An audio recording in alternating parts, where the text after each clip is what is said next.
Hello everyone, this is Crota giving you a shoutcast between Rush versus Sen here on Metalopolis. Here we have Softball Rush spawning as the blue Terran player at the 8 o'clock position. Meanwhile, down over here, Sen spawning at the 6 o'clock position as the red Zerg. So this is going to be a Terran versus Zerg here on Metalopolis. Should be a pretty interesting matchup, and we'll see what's going to be unfolding in a little bit. Sen, because this is semi a cross spawn, just because it's not going to be what I call a close spawn here, the walking distance between these two locations will be rather far. However, if Rush does try to go for some sort of Reaper play, Reapers will be able to jump down this cliff and then jump back up this cliff and really close in on that distance. Sen taking a look at his production, now training up an Overlord, may try to go for that one extractor trick to get 11/10 and then quickly get into 13/18. Back over here, we now have Softball Rush throwing down a supply depot at this front door, and pretty much a standard opening, nothing really to report as of yet, as this Overlord now going to be able to come in looking for that command center, and I believe Sen will be able to spot that command center in just a second, but will he reveal his location to his opponent? There he is, Softball Rush, he does see it, but not keeping track of that Overlord, so now that Overlord is spottable by Softball Rush, so Rush will be able to keep track of him, and now you see that this SCV took a right turn and now will be coming into space. Sen now getting up to 14, looked like he was going into looking like he was going to go for an early spawning pool, but no, he's now going for an early hatchery. So Sen going for an early hatchery, will it be able to be thrown down before the SCV is able to get to it? And yes, it is thrown down just in time. So Rush may try to go for some heavy Reaper harassment just to make him pay for that very early expansion. So we'll see how this is going to work. The spawning pool should be coming in momentarily. There it goes, and being placed there right now. Back over here, we now have this SCV just wandering around. The SCV may try to throw down a bunker as soon as this barracks has been completed, and no, does not look like it. One of the important things to do as a Zerg player is to ensure that you have an Overlord over your hatchery over here. The reason why is that you want to make sure that you do not only rely on the sight from this hatchery. This hatchery has very limited sight as it's being built. This Overlord, however, has full sight. Back over here, we now see one Marine now coming over, and now in comes an SCV. SCV may try to come down and throw down a bunker, and I wish he did this a little bit earlier. I think if he went for that bunker a little bit earlier, it may have actually worked out better, as more drones would have been forced to come over. There is, however, going to be a Marine to support this, and now this SCV going to probably halt his building for just a quick moment and try to run around as a Marine comes into position. The drones are trying to peck away at this bunker, and now this Marine will be able to get off a couple quick shots as this SCV continues to try to build. Will it be able to build down to 5 hit points? And no, there it goes. So that has been taken down. This bunker, however, at 171 hit points, a second Marine trying to join in, and yeah, I think that was just a mistake by Rush. If he had thrown that bunker in a little bit earlier, he would have forced more drones to come off and then would have been able to reinforce it. That critical building time. However, Rush now transitioning into Hellions, so those that 1 or 2 Hellions will be able to deal significant damage toward those Zerglings, as the metabolic boost has not yet been researched.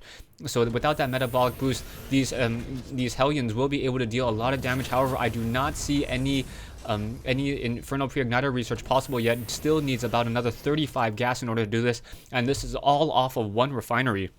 So the gas will take quite some time. Zerglings testing this front door, however, quickly getting shot down there as is Hellion now being trained. We should see the Infernal Pre-Igniter research coming in momentarily. There, sitting at 150 gas and now coming in as this Hellion will finish being trained. A second Hellion should join the fight as well. 2 Hellions much more powerful than one, especially against drones and Zerglings.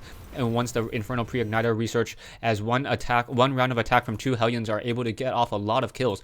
Over here, we do see a Roach Warren coming in from Sen. So Sen now trying to use that Roach Warren and will be able to perhaps counter some of these Hellions. The Hellion taking some damage, but still in the green. Now going to put a little bit of pressure. Now running in straight into the base. However, a Queen coming in to intercept it, and that Hellion taking some damage. Will it be able to deal enough? I do not think so, as this Hellion will not be able to significantly splash enough of these units. This Hellion just driving around in circles, perhaps trying to get a couple quick kills. You're going to be able to take down that one Zergling. However, that Zergling will take an additional hit, as now Roaches are going to be trained up as well. So nice play by Sen.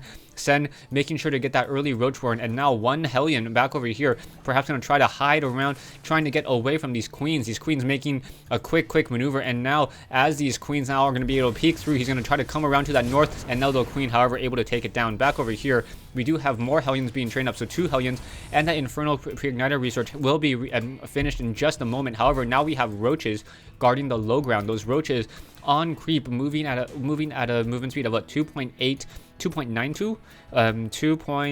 2.92, so a little bit faster than, or a little bit slower than a Dragoon. And now these Hellions will be able to try to come back around. However, those Roaches will be able to get some damage off. That blue flame does nothing against these Roaches, as Roaches are armored biological units. Back over here, we do see a bunker now being placed down as well.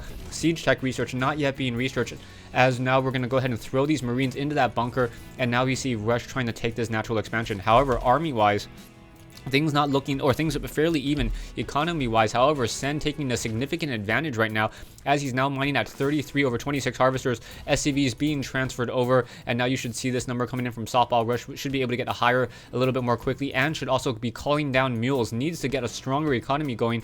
Otherwise, if Sen decides to tech into research, will be able to, tech units will be able to just simply overrun Rush in just a moment. Roach is now scampering after that Hellion. That Hellion able to drive away very, very quickly. Back over here, we see more Marines now being trained, finally taking up an extra base over here, and it looks as though, oh my goodness, that's the reason why the economy is so bad for Rush. You can see that Rush has 6 SCVs on this one refinery and continuing to dump more and more.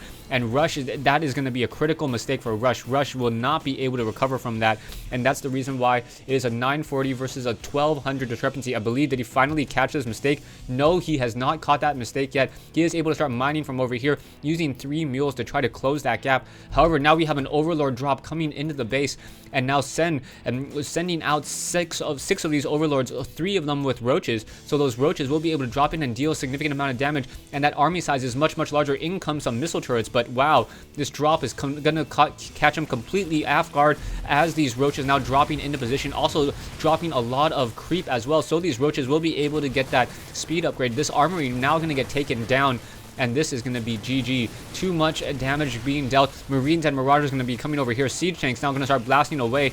But will it be enough? This orbital command can in fact lift off. Now currently upside down in supply. 52 over 46, as more and more Roaches coming in to join in on this fight. However, the Overlords are going to decide to drop on top of these siege tanks once again, and perhaps take down some of these SCVs in the process. And a lot of these SCVs just getting splashed as well by these siege tanks on the low ground. So this whole entire economy just simply getting torn apart, down to 1916 harvesters, and now the army of Rush has just been torn apart. Not much you can really do about it. Siege tank driving to its death. Down it goes, and Softball Rush saying GG. So really well played by Sen.